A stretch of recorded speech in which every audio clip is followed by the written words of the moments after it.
Today we're taking a look at these MLB matches, which are happening on Sunday, May 14, 2023, and giving you our team and total picks for today. Welcome back to High Stakes.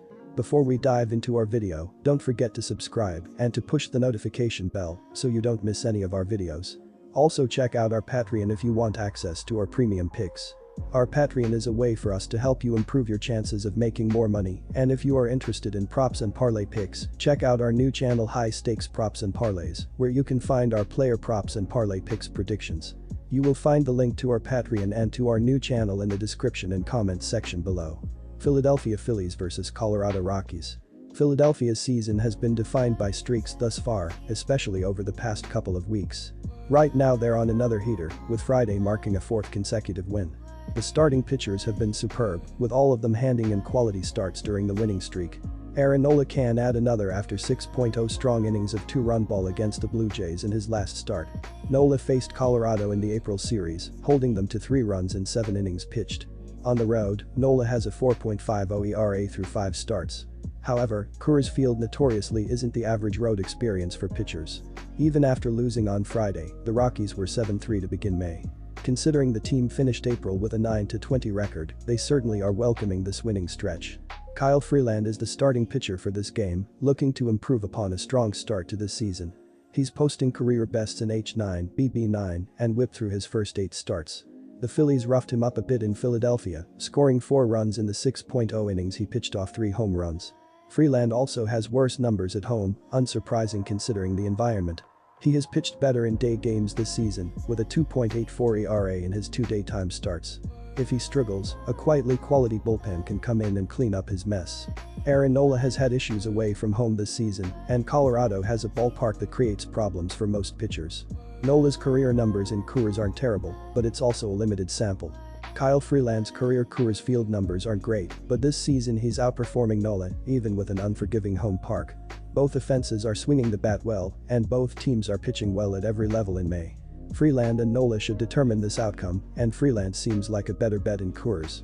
Our team pick is Colorado Rockies. Taking the over in this game for a couple of reasons. I expect this to be a pretty high-scoring game, with both teams totaling a substantial amount of runs not only off the starters, but the bullpens. Nola and Freeland will throw decent games, but should allow a handful of runs, and both teams' bullpens are depleted after early exits from their starters in the first 2 games of this series. The pitching should be running on fumes, and I expect these offenses to take advantage, especially playing at Coors.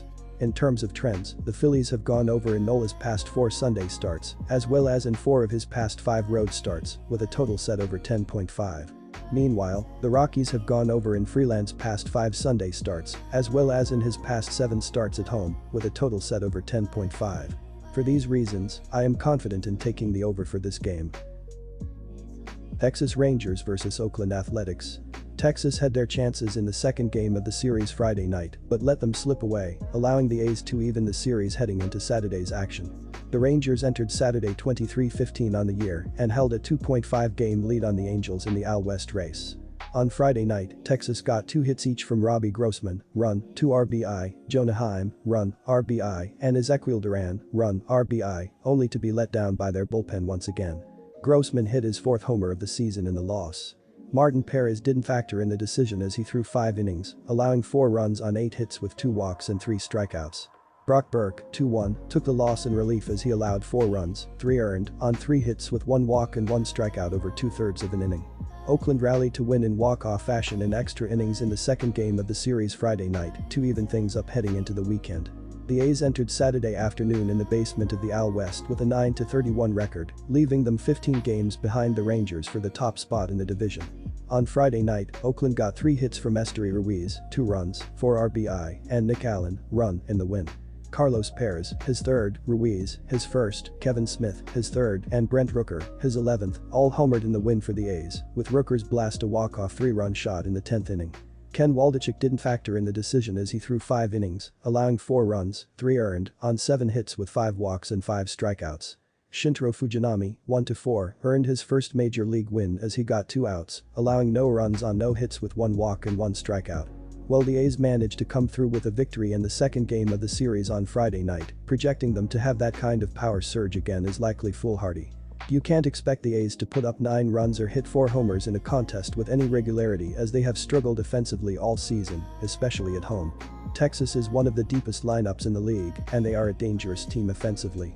Heaney hasn't been great on the mound, but he is clearly better than Rucinski. Look for the Rangers' bats to do their job and the A's to wilt in clutch situations, giving Texas the upper hand on getaway day. Our team pick is Texas Rangers. 2 of 3 games played between these two teams in April went over the run total, including an 18-run explosion by the Rangers. The first game of the current series also went over the run total.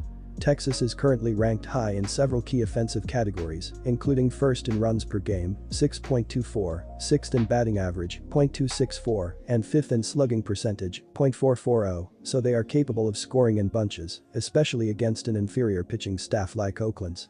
The A's are last in the majors in team ERA, 7.34, and they are trending in the wrong direction, allowing 8.28 runs per 9 innings in the past 3 games. Their pitching staff also allows the most home runs per 9 innings in baseball, 1.79. Heaney has a career 4.60 ERA in 5 games on the road versus Oakland, so look for Oakland to contribute some runs to the overall total. Oakland has gone over the run total in 3 of their last 4 games overall, and their opponent has scored 5 or more runs in 7 of their last 9 games. The trends and stats both suggest a higher scoring affair between these two teams on Sunday. Take the over 8.5 runs. San Diego Padres vs Los Angeles Dodgers. Losses in 5 of the last 6, 3 of which came against the Dodgers, was how the Padres went to sleep on Friday night. They're losing ground on the NL West when they have a direct opportunity to catch up. As with most of the 2023 season, a lifeless offense is defining an underwhelming stretch of baseball in San Diego. Not even Fernando Tatis Jr.'s return and hot start has sparked a turnaround. The Padres are 25th in runs per game and putting up only 2.83 runs per game during the aforementioned 6-game stretch. The team is 25th in batting average and 21st in strikeout rate. San Diego has elite hitters throughout the roster though, and the league's second-best walk rate. They're also succeeding in 80% of their stolen base attempts, 24/30. Things should turn around eventually once contact becomes more consistent. Meanwhile, the Dodgers were 11-2 over their previous 13 games after winning Friday night's affair. With the game tied in the 7th, superstars Mookie Betts and Freddie Freeman hit back-to-back homers to send the Dodgers home victorious. The Bats have been the story in Los Angeles, as the Dodgers are 4th in runs per game and slugging percentage. They have the second most homers, led by Max Muncy's 12, and MLB's highest walk rate. Contact is an issue, with the team 26th in batting average and 22nd in strikeout rate, but they're overcoming that right now. No team is putting up more runs per game this month than the Dodgers are. It's difficult not to bet on the Dodgers right now, not only to win, but to take games by multiple runs. They're starting to resemble the best team in the league, as a lot of people predicted they would be, with pitching and hitting working well right now. The Padres have been victimized multiple times already, and with their bats right now, they should struggle to get anything going against Tony Gonsolin. Ryan Weathers and the Padres bullpen will have to deliver big time if San Diego wants this game. Against the Dodgers' offense, I can't see it happening. Our team pick is Los Angeles Dodgers minus 1.5 runs. Last year's Dodgers club led the league in ERA, so this team ranking 14th right now is disappointing. Tony Gonsolin's return from injury should lower that number. Gonsolin finished 2022 with a 16-1 record, 2.14 ERA, and 0.875 WHIP as he earned his first All-Star nod. This year, he's started 3 games, allowing 6 runs, 3 earned, over 14.0 innings. His only home start was the worst of the bunch, as he gave up 3 runs in 4.2 innings. However, he's pitching deeper into games with each start and appears to be just as effective this season as he was in 2022. A Dodgers bullpen that's been great at avoiding walks and home runs will come in after him. Our total pick is over. San Francisco Giants vs Arizona Diamondbacks. The Giants are in a competitive division and are already 6.5 games out of first place. San Francisco may not be a legit playoff contender, but it's likely to stay in the wild card picture for most of the 2023 season. SF scores 4.47 runs per game, 12th, and hits .244, 17th, with a .750 ops, 11th. It's hit 61 long balls, 3rd, and stolen 23 bases, 23rd this year. 2B Thairo Estrada leads the team in hits, 46, and batting average, .317, and 3B JD Davis bases the club in homers, 7, and RBI, 21. The Giants' pitching staff has compiled a 4.45 ERA, 19th, and a 1.37 WHIP, 22nd, with 15 quality starts. Arizona is still in the NL West race after nearly 40 games and figures to be competitive in the division race for the majority of the season. Can the young D-backs make a legitimate push for a spot in the playoffs? The Diamondbacks average 5.13 runs per game, 8, and hit .272, second, with a .771 ops, 7th. They've hit 41 homers, 19th, and stolen 32 bases, 7th, in 2023. LF Lourdes Gurriel Jr. leads the team in hits, 40, batting average, .310, and OBP, .366, and 1B Christian Walker paces the squad in home runs, 9, and RBI, 28. The Arizona pitching staff has a 4.85 ERA, 25th, and a 1.35 WHIP, 19th, with 13 quality starts. The Giants are 5-1 in their last 6 games, with a total set at 7.0 to 8.5 and 5-2 in their last 7 versus a team with a winning record. The Diamondbacks are 3-9 in their last 12 home games, with a total set at 7.0 to 8.5. I'm wagering on the visitors to close out this series with a victory on Sunday. The Giants may not have any prior experience against the youngster Fott, but they're splits versus righties. The Arizona starter may be a prize prospect, but he's been a bad bet for D-backs bettors in his 2 outings, 13 earned runs on 16 hits, including 6 home runs. Webb is the backbone of the Giants' rotation and an integral piece in their future plans.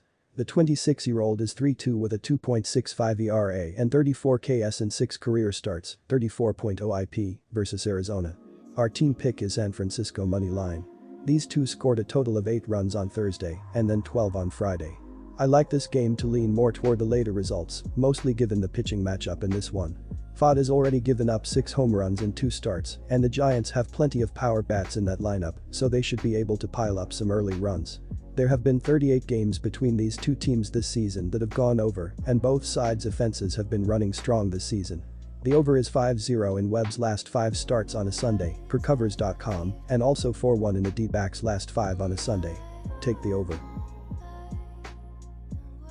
St. Louis Cardinals vs. Boston Red Sox. If the St. Louis Cardinals hope to return to the playoffs in 2023, the team will need to start stringing together victories on a consistent basis. Heading into this series at Fenway Park, the Cardinals had won 3 of 4 after losing 8 straight games to fall into last place in the NL Central Division. On Friday night, the Cardinals were able to get to Boston closer Hanley Jansen and pulled off a come-from-behind 8-6 win to make it 4 wins in 5 games. On Saturday afternoon, the Cards once again came back in the 9th inning, this time from a 3-1 deficit to win 4-3. Nolan Gorman doubled home the tying runs and scored the game winner on a throwing error. The Boston Red Sox are quietly looking like a team that may be in this race for the long haul, with a strong lineup from top to bottom and more depth than most experts anticipated. The Red Sox returned home this weekend after a 3-2 road trip through Philadelphia and Atlanta. On Friday night, closer Hanley Jansen blew a save opportunity one day after collecting his 400th career save, and the Sox fell 8-6. On Saturday, Jansen blew his second straight save as he allowed the Cardinals to score 3 runs in the 9th inning, with the last run scored on a Kike Hernandez throwing error. In a matchup of 2 veteran pitchers that have had trouble keeping the ball down and with high hard hit percentages, I'm leaning towards the Red Sox with a more complete lineup than the Cardinals.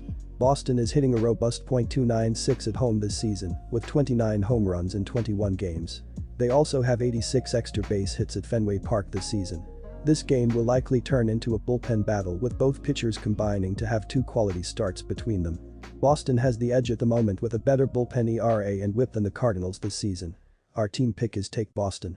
Veteran righty Corey Kluber will take the hill for the Sox on Sunday night.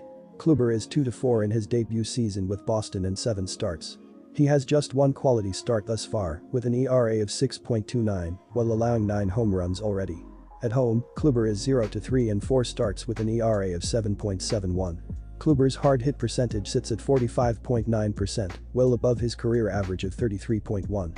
His strikeout percentage is also at a career low at 18.2. After walking just 3.4 of batters last year, that number has more than doubled to 7.8 in 2023. Our total pick is over the total.